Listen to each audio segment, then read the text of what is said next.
I still remember the sound of Max's labored breathing, so soft and ragged, it felt like my own heart was breaking. It was July 14th when I first realized something was terribly wrong. My 8-year-old German Shepherd, my shadow, my confidant, hadn't eaten in 4 days and was barely able to lift his head. His coat around his mouth was soaked through with drool, and every breath he took seemed like a monumental effort. I held him in my arms, trembling, and made the decision to rush him to the emergency clinic. When we arrived, I pleaded, "Please, you have to help him. He's been diagnosed with acute pancreatitis."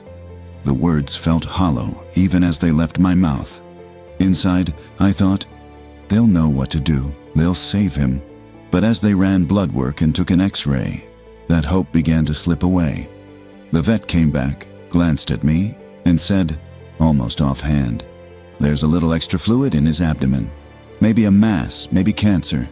You should call around in the morning for a specialist." Cancer? A shrug and a vague suggestion. No urgency, no IV fluids, not even a painkiller. They sent us home with nothing but confusion and fear. I carried Max back to the car, tears stinging my eyes, and spent the drive dialing every specialist I could find. But deep down, a cold dread settled in my chest. I knew his condition wasn't something we could wait on. That night was the worst I've ever known. Max lay on the cool tile of my living room, each breath a struggle. I whispered to him, "I'm here, buddy. I love you. You're safe." But I felt powerless. His eyes, usually bright and trusting, were dull with pain. And then, just before midnight, he took his last breath. In that moment, the world fell silent, and I was left holding his lifeless body, consumed by shock and guilt. I couldn't accept that vague cancer theory. I had to know what really happened, so I paid for a necropsy, hoping for answers. When the report came, I sat there shaking as I read the words, "No cancer." Instead, there had been 812 milliliters of blood in his abdomen. Actual blood, not just fluid. His pancreas had been destroyed by untreated pancreatitis, and he had bled to death from internal hemorrhaging. The betrayal I felt was overwhelming. I had trusted professionals to take care of my boy, and they had treated him as if he had a minor problem that could wait until morning. But every minute counted. If they had given him IV fluids, if they had managed his pain, if they had acted with even a fraction of the urgency I begged for, Max might still be here. Since that night, I've lived with crushing guilt. I replay every moment in my mind. The moment I left the clinic, the way he looked at me, the silence in my home after he was gone.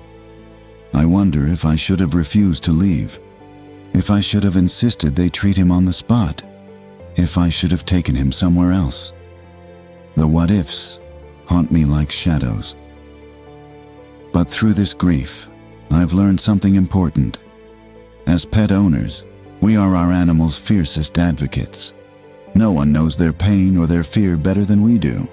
If you ever find yourself in a crisis with your pet, don't accept indifference, demand the care they need. IV fluids, pain management, clear answers. Listen to your heart and stand your ground, even if it feels uncomfortable. Sharing Max's story isn't just about my pain. It's about giving every pet parent the courage to fight for their companion's life. If you've ever watched your animal suffer, if you've ever felt that helplessness, you're not alone, and you don't have to carry that guilt in silence. Talk about it. Reach out for support. Learn from my mistakes so that no one else has to lose the one they love because they hesitated, or because someone else did. Max taught me loyalty and unconditional love every day of his life. I owe it to him to turn this tragedy into something meaningful.